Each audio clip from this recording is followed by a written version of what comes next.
जी, अस्सलाम वालेकुम।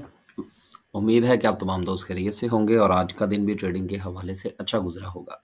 मार्केट जो है वो अपनी रेज़िस्टेंस के करीब है। आज एक बार जो है वो तो मार्केट ने बहुत सारे दिलों लोगों के दिल दहला दिए। जिस वक़्त वो 41,900 के करीब पहुँची, तो लोगों ने समझा बस मार्केट तो गई भई। लेकिन अच्छी रिकवरी थी मार्केट की। लोग जो हैं वो कयास-आराइयाँ बहुत सारी कर रहे हैं। लेकिन चूँकि प्राइम मिनिस्टर साहब जो हैं वो वक़्ती तौर पर मुल्क से बाहर निकल गए हैं। आपको पता है यहाँ पर हमारा जो बादशाह है उसकी ताजपोशी है। तो उस सिलसिले में जो है वो दुनिया भर से हुक्मरान आ रहे हैं, तो मियाँ साहब भी आ गए हैं यहाँ पर। तो वक़्ती तौर पर वहाँ पर जो है वो सीज़ फायर हो गया पाकिस्तान में। तो यही वजह है कि सूरत-ए-हाल थोड़ी-सी थमती हुई नज़र आ रही है पॉलिटिकल पॉइंट ऑफ व्यू से। लेकिन देखिए मार्केट अपनी हायर साइड पर है इस वक़्त। गो के तमाम कंपनीज़ जो हैं वो उस तरह से नहीं चलीं जिस तरह से चलनी चाहिए थी, लेकिन रिज़ल्ट्स बहुत अच्छे आए हैं, बहुत सारी कंपनीज़ के। जिसकी वजह से इंडिविजुअल्स की जो बाइंग है, जो एक्सपेक्टेशन है, वो बहुत ज़्यादा है। इंडिविजुअल की बाइंग जो है, ये बहुत सिग्निफिकेंट है और ये होनी चाहिए। इदारों की ही सिर्फ़ नहीं होनी चाहिए, इंडिविजुअल्स की बाइंग होगी, तो मार्केट की जो डायरेक्शन है, वो बेहतर रहेगी। इस पर इंशाल्लाह कभी बात करेंगे। बहुत सारे टॉपिक्स हैं जो हमारे बस बातों-बातों में रह जाते हैं, लेकिन चलें कभी दिन आएगा कि हम इन चीज़ों को डिस्कस करेंगे। 160 पॉइंट का अच्छा इज़ाफ़ा है।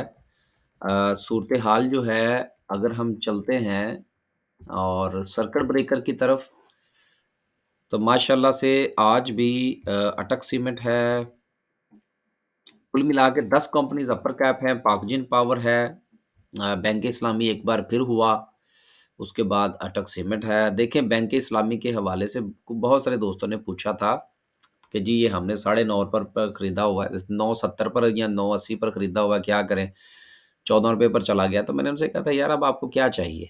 50% प्रॉफ़िट तो आपको हो गया, तो अब ठीक है, अब निकलने की तैयारी फ़रमाइए। फिर ये जाए ज थोड़ा-सा मज़ीद ऊपर जाएगा तो फिर टाँगें काँपनी शुरू हो जाएँगी। तो बेहतर ये है कि जो चीज़ आपके बस में नहीं है, जो प्रॉफ़िट आपको हो रहा है, उसको आप लेते जाएँ या फिर आप स्टॉप लॉस ले लीजिए। अगर आप टाइम दे सकते हैं तो स्टॉप लॉस के साथ चलें। और मसलन जिस तरह आज मार्क ये जो है इसने लो लो जो था इसका, वो लगा था ₹16 का, ₹15.99 का और उसी के ऊपर ही इस ये ढक करके जो है वो अपर कैप हो गया। अब कल जो है वो आप इसकी मुनासिबत से कोई 50 पैसे नीचे का आप जो है वो स्टॉप लॉस लगा के बैठ जाइए। देखिए फ़िलहाल ये शेयर जो है, अब ये अपने नए हाइज़ की तरफ जा रहा है।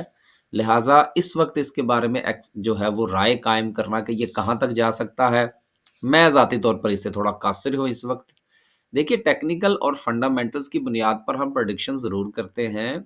उसके साथ-साथ जो है वो हम जो अफ़वाहें और ख़बरें होती हैं, उनको भी फैक्टर इन करते हैं। लेकिन देखिए हमारे पास कोई जादू की छड़ी तो नहीं है। ये हम मैं अपनी कम से कम बात करता हूँ कि इतना दावा नहीं होता हमारे एनालिसिस का जी कि जो हमने कह दिया बस वही होना है।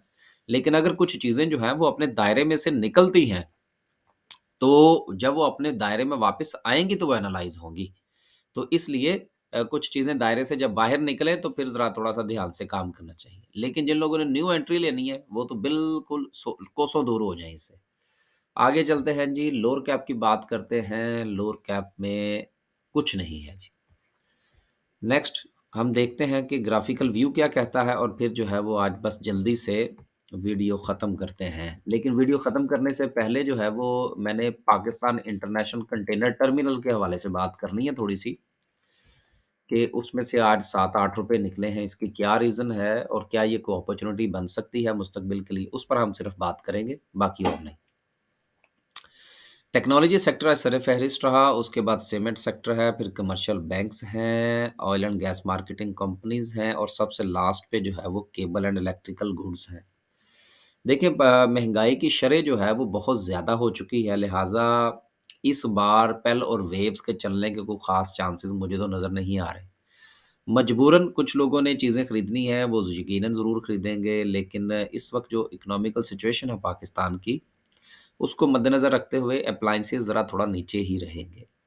बाकी टेक्सटाइल सेक्टर के हवाले से भी एक और बुरी खबर, एक तो होता है ना बुरी खबर, एक होता है एक और बुरी खबर। वो यकीनन गैस के हवाले से आप तक पहुँच चुकी होगी, बिजली के हवाले से भी मामलात चले, लिहाज़ा गैस और बिजली दोनों में से हो गई है छुट्टी। और ये इनको तो आदत पड़ी हुई है रिबे जो वो क्या कहते हैं जी, कि हमें कुछ जो है वो बेनिफिट्स मिलें, कुछ हमें जो है वो सस्ती चीज़ें मिलें। ये रोना-रोन इनका चलता रहता है जी कि हमने इंटरनेशनल मार्केट में जो है वो बीट करना है या कम्पीट करना है। तो ठीक है, अभी करें। देखिए निषाद वालों ने भी तो आपने लगाया ना सोलर प्लांट। सोलर सिस्टम लगा रखा है ना, तो बाकी लोग भी लगाएँ, क्यों नहीं लगाते? अब नहीं लगाते तो फिर भुगतें।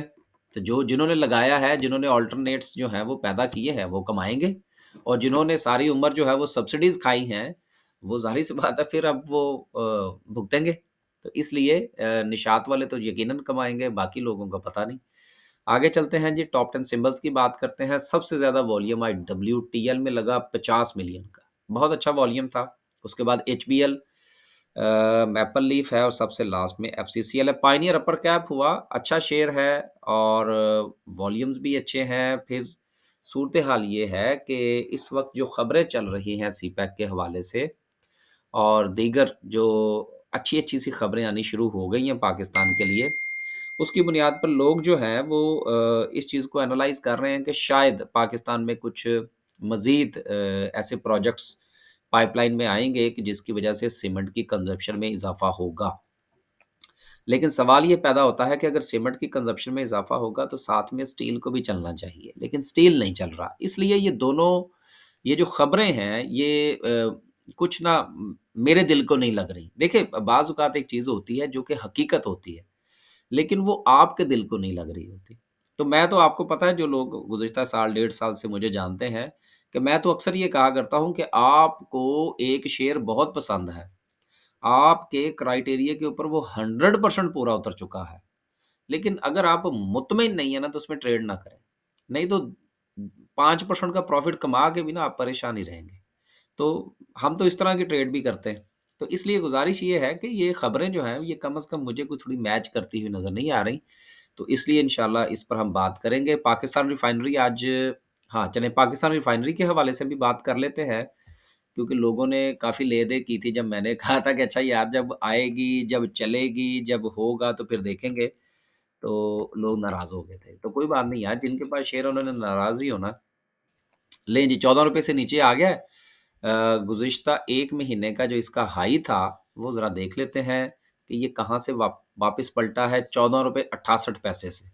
तो इसका मतलब ये हुआ कि 14.68 से अगर पलटा है ये 28 अप्रैल का हाई लगाने के बाद, तो अगर 13.68 पे जाता है तो ₹1 इसमें से निकल जाएगा। तो फिर मेरा ख़्याल है इसके बाद जो है वो इसमें स्टॉप लॉस के साथ पोज़ीशन बनानी चाहिए। आगे चलते हैं जी और बात करते हैं पीआईसीटी की, क्योंकि बड़ा अच्छा शेयर है पाकिस्तान इंटरनेशनल कंटेनर टर्मिनल।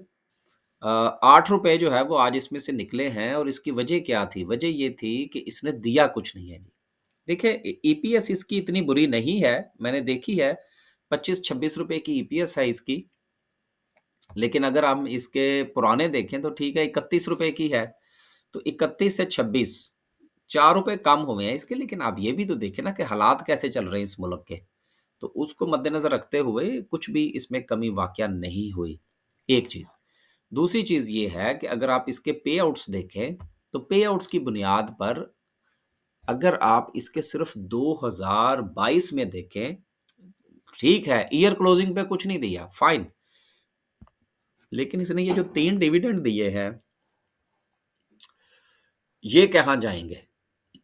पहले क्वार्टर में इसने ₹8.5 दिए, दूसरे क्वार्टर में ₹5 दिए, तीसरे क्वार्टर में ₹7.5 दिए। तो 8 और 7 15 और 5 20 और 1 ₹21 का डिविडेंड जो है वो इसने दिया है 2022 के अंदर। 21 के अंदर देखें तो 9 और 20 और 2 22। ₹22 का डिविडेंड जो था वो इसका 2021 के अंदर था। तो इन तमाम चीज़ों को मद्देनज़र रखते हुए मेरा ख़्याल है कि ये शेयर बुरा नहीं है। आगे आप लोग खुद समझदार हैं। इसके साथ मैं आपको थोड़ा-सा और बता देता हूँ। बाज़ औक़ात अपॉर्च्युनिटीज़ जो हैं वो आपकी झोली में आकर गिरती हैं लेकिन हमें पता नहीं लगता। दूसरी बात ये है कि आप ये देखिए कि इस पूरे साल के अंदर हालात कितने ख़राब हुए हैं। बहुत सारे खराब हुए हैं, मार्केट को ऊपर से नीचे और नीचे से ऊपर हो गई। लेकिन ये शेयर जो है ये अपनी इस रेंज में से नहीं निकला और ऐसे शेयर्स बहुत अच्छे होते हैं, बहुत ही अच्छे होते हैं। ये आप यूँ समझ लीजिए, चलें आज आपको एक बता ही देते हैं। 2-3 शेयर हैं, एक आप इसको देख लें, पीआईसीटी को देख लें, दूसरा आप एफएफसी को देख लें, ठीक है? ये 2 शेयर हैं। जो बंदा ये कहता है ना कि यार मुझे डर बड़ा लगता है ट्रेडिंग करने से, वो इन 2 शेयर्स में ट्रेड करनी शुरू कर दें। ये मैं आज आपको ट्रिक बता रहा हूँ। सुकून से, आराम से, इसमें कोई छक्के नहीं लगने इन दोनों शेयर्स में और इसने आपको ज़्यादा ज़लीलो-ख्वार नहीं करना। ये 2 शेयर्स ऐसे हैं जो आराम सुकून से जो है ये मैं कम अब बता देता हूँ ना, इसका 52 का वीक का हाई और लो आपने देख लिया। चलिए आपको लगते हाथ आज हालाँकि मूड मेरा आज बड़ी शॉर्ट वीडियो बनाने का था, एफएफसी का दिखा देते हैं। लें जी, 100 और 120 ₹20 की ट्रेड है सारी, पूरे 1 साल के अंदर और उसकी क्या थी 150 से 170 ₹20 की ट्रेड उसकी है। आराम सुकून से बैठे रहें, खरीदते जाएँ, बेचते जाएँ, बेचते जाएँ, खरीदते जाएँ, खरीदते जाएँ, बेचते जाएँ। रुपया 2, 3, 3, 4, 5 मतलब 2 से ₹5 के दरमियान जो है वो आप ट्रेड करते रहें और सुकून से आप इसमें काम कर लीजिएगा। बस जी, आज के लिए सिर्फ़ इतना ही। आखिर में चलें कैंडल भी थोड़ी डिस्कस कर लेते हैं। देखें कल भी हमने बात की थी कि मार्केट जो है वो रेज़िस्टेंस के पास है और हालात जो हैं वो भी आपके सामने हैं। चीफ़ जस्टिस साहब ने गंडासा निकाला हुआ है, सुल्तान राय बने हुए हैं मरहूम। तो इसलिए सूरत-ए-हाल कुछ भी हो सकती है लेकिन मार्केट में आज वॉल्यूम बड़ा अच्छा था और ये जो सीज़ फायर होता हुआ नज़र आ रहा है, अब इसके ऊपर बनता तो पूरा वीलॉग है कि खान साहब की टाँग में से एकदम दर्द क्यों निकल आया, ठीक है ना? तो ये पॉज़िटिव न्यूज़ है। अब जो लोग पीटीआई से जो है वो हमारे वो क्या कहते हैं पीछे ना पड़ जाइएगा। मैं मार्केट पॉइंट ऑफ व्यू से बात कर रहा हूँ। खान साहब सेहतमंद साबित करेंगे अपने आप को तो मामलात ख़राब होंगे। लिहाज़ा वो जब बीमार होते हैं तो मार्केट परफ़ॉर्म करती है। तो ये इसी चीज़ की है कि अब वो चूँकि उनकी सेहत दुरुस्त नहीं है तो ज़ाहिर-सी बात है कि वो धमकी-शमकी जो लगाएँगे वो टीवी पे बैठ के लगाएँगे। तो जब वो टीवी पे बैठ के लगाएँगे, फिज़िकली कोई वायलेंस नहीं होगा, तो मार्केट परफ़ॉर्म करेगी। तो बहरहाल देयर इज़ अ चांसेस कि मार्केट जो है वो अपनी रेज़िस्टेंस पे जाएगी, लेकिन हम अपनी उस बात पर कायम हैं कि मार्केट 42,000 पे पहुँचे, तो निकल जाइएगा। आज भी बहुत सारे लोग निकले हैं, उन्होंने अपनी कुछ परसेंटेज आज बेची है, मज़ीद परसेंटेज आप बेचिए। कोई बात नहीं यार, अगर आप ये सोच रहे हैं कि मार्केट अगर 42 को तोड़ के 48 पे चली जाएगी तो फिर हम क्या करेंगे? यार 42 को तोड़ेगी, तो क्या सारे के सारे शेयर चल गए हैं? अगर आप परसेंटेज ऑफ द कंपनीज़ देखें तो आपको पता लगेगा कि 400 कंपनीज़ हैं, उनमें से कितनी ट्रेड हुई हैं? कितने परसेंट कंपनीज़ जो हैं वो आज पॉज़िटिव रही हैं? चलें, मैं आपको यही एक मिसाल देता हूँ, आपने किसी और शेयर में से प्रॉफ़िट टेकिंग की है, ठीक है ना? तो पीआईसीटी खरीद लीजिएगा, एफएफसी खरीद लीजिएगा, नीचे जाएँगे तो। So opportunity is always there. ये परेशान नहीं होना आपने कि जी पैसे जेब में और हमें चीज़ कोई नहीं मिल रही। प्रॉफ़िट टेकिंग करें, पैसे जेब में रखें। मेरे उस्ताद साहब एक बात कहा करते हैं कि खरीदने वाले के लिए कोई मसला नहीं है। मसला हमेशा बेचारे बेचने वाले के लिए होता है। अल्लाह हाफ़िज़।